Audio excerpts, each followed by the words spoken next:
Hello everyone, welcome back once again. तो आज जो है हम पढ़ने वाले हैं जेनेटिक डिसऑर्डर इन ह्यूमंस।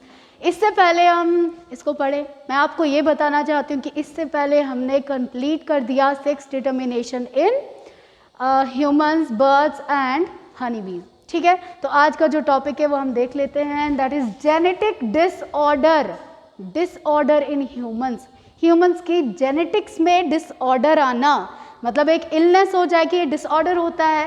सबसे पहले जेनेटिक्स क्या है? जेनेटिक्स क्या है? Genetic material. ठीक है, जेनेटिक मटीरियल। ऑर्गेनिजम्स में जेनेटिक मटीरियल क्या है? जीन है, डीएनए है और क्रोमोसोम है। ठीक है, अगर gene, DNA, chromosome, genetic material, एक ऑर्गेनिज्म के जेनेटिक मटीरियल में कोई भी प्रॉब्लम आता है, उसमें कोई भी चेंजेस आए, म्यूटेशन हुई, अल्ट्रेशंस हुई, उससे जो डिसऑर्डर होता है, उससे जो इलनेस होती है, हम आज उसी के बारे में पढ़ने वाले हैं। तो मैं यहाँ पे ज़रा आपको बता दूँ ये जो है चेंजेस क्यों आते हैं। जेनेटिक मटीरियल क्या है? जो हम इनहेरिट करते हैं ना फ्रॉम पेरेंट्स, जो जनरेशन टू जनरेशन चलता जाता है, तो इसी में प्रॉब्लम्स आएंगी। तो ये वाला illness is more serious than the जो बाकी जो डिजीज जो हमसे ये जो बैक्टीरिया वगैरह वाली डिजीज लगती है उनसे होती हैं। तो यहाँ पे देखें ये वाले और डिसऑर्डर्स कैसे हो सकते हैं। ये जो है अगर कोई डिसऑर्डर हुआ या फिर जो डीएनए रेप्लिकेशन होती है, ये नेचुरल प्रोसेस है। ये वाला डीएनए रेप्लिकेशन हो रही है, उसके ड्यूरिंग द डीएनए रेप्लिकेशन अगर वहां पे कोई इवेंट हो गया, मतलब कोई भी जीन जो है वो म्यूटेट हो गया, एक जीन हुआ लेकिन एक जीन से नुकसान नहीं होता है। अगर यही जीन जो है लॉन्ग ड्यूरेशन में बहुत ज़्यादा लंबा टाइम चलता है और बहुत सारे जीन्स ऐसे एक्यूमुलेट होते हैं, तो that leads to a very serious disorder, जिसको हम जेनेटिक डिसऑर्डर कहते हैं। ठीक है, तो दूसरा कॉज क्या है? Environmental factors. ठीक है, नॉर्मली ये वाला जो है ना होना तो नहीं चाहिए, लेकिन द थिंग इज कि एनवायरमेंटल फैक्टर्स ये हुआ खुद ही दावत देना बीमारियों को। अब वो क्या है? एनवायरमेंटल फैक्टर्स कौन से आए? स्मोकिंग। स्मोकिंग ये तो बड़ा ट्रेंड में है ना, स्मोक करना तो बहुत ट्रेंड में है। तो ये ट्रेंड में कूल दिखने के चक्कर में जो है ना स्मोकिंग क्या करती है, ये हमारे जेनेटिक मटेरियल को ही डिस्टर्ब कर देता है, म्यूटेट कर देता है। तो अगर हम बहुत जो है स्मोक जो है ना काफ़ी लंबा टाइम तक करते रहते हैं, तो ultimately leads to the genetic disorder. उसके अलावा देखें जो exposure to sunlight, exposure to sunlight. अब यहाँ पे क्या, हम तो एक्सपोज होते ही है सनलाइट में, लेकिन यहाँ पे कौन सी बात हो रही है? सनलाइट में क्या क्या है? बहुत सारी रेज है, यूवी रेज है, एक्स रेज है, गामा रेज है एंड मैनी मोर। ठीक है, तो ये सारी चीज़ें हैं। अगर हम कुछ टाइम के लिए निकलते हैं उससे कोई नुकसान नहीं है, लेकिन अगर हम खुद को एक ऑर्गेनिज्म जो है बहुत ज़्यादा लंबे टाइम तक जो है ना एक्सपोज रहे सनलाइट में, तो ये UV rays, X rays, gamma rays ये क्या करती है? जो डीएनए है इसको ब्रेक कर देती है। समझे आप? इसमें क्या करता है कि इस एक्सपोजर, ये यूवी रेज, एक्स रेज, ये ऐसे एक्सपोज है कि हम गए अरे हमें डिसऑर्डर हो सकता है, ऐसी बात नहीं है।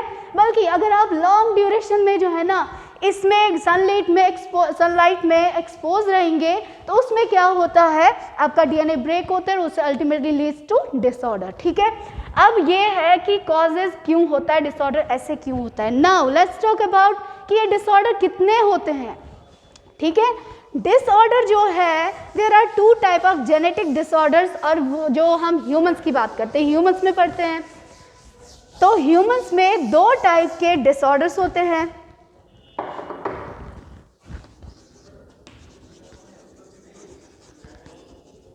Mendelian and second one is chromosomal.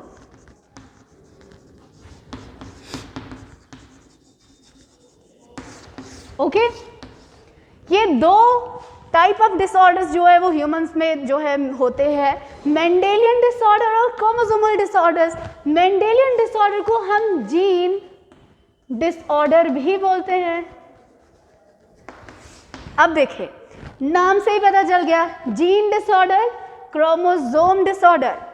यहाँ पे क्या है, ये वाला डिसऑर्डर तब होगा अगर यहाँ पे क्या होगा कि जीन एक म्यूटेट हो गया, एक जीन। अब ये मैंने पहले कहा कि एक जीन जो है ना डिसऑर्डर क्रिएट नहीं कर सकता है, और हम जानते हैं जीन जो है वो हमेशा अलीलिक फॉर्म में होते हैं, पेयर में होते हैं। तो अगर एक जीन पेयर का एक अलील म्यूटेटेड है तो उससे नहीं होता, उसका दूसरा दोनों के दोनों पेयर्स म्यूटेट होना जरूरी है एक डिसऑर्डर करने के लिए।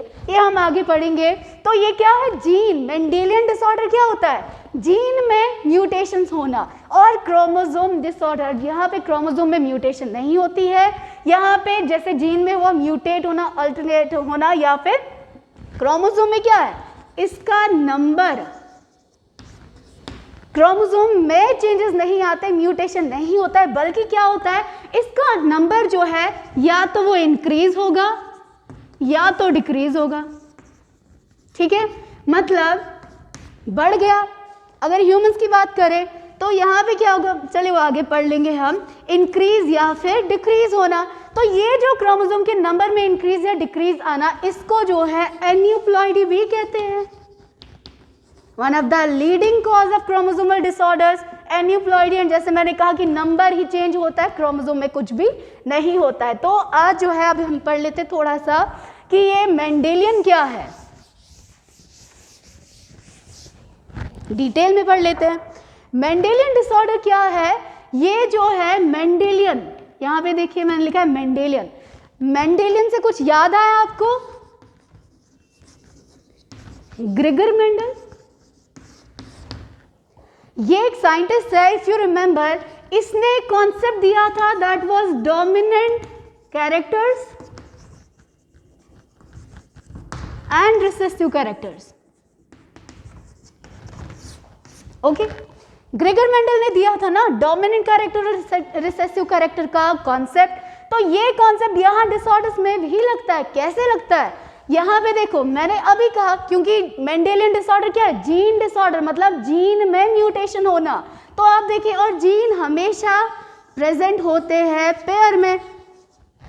ठीक है, सपोज ये है नॉर्मल जीन और इसका ये आया अलील, वो भी नॉर्मल है। ठीक है, अब देखिए कि दूसरा अगर हम बना लेते हैं, ये भी एक पेयर है जीन का, ये है नॉर्मल जीन और ये है म्यूटेटेड। यहाँ पे ख्याल करें, मैंने दो टाइप के बनाए हैं, this is normal and this is normal.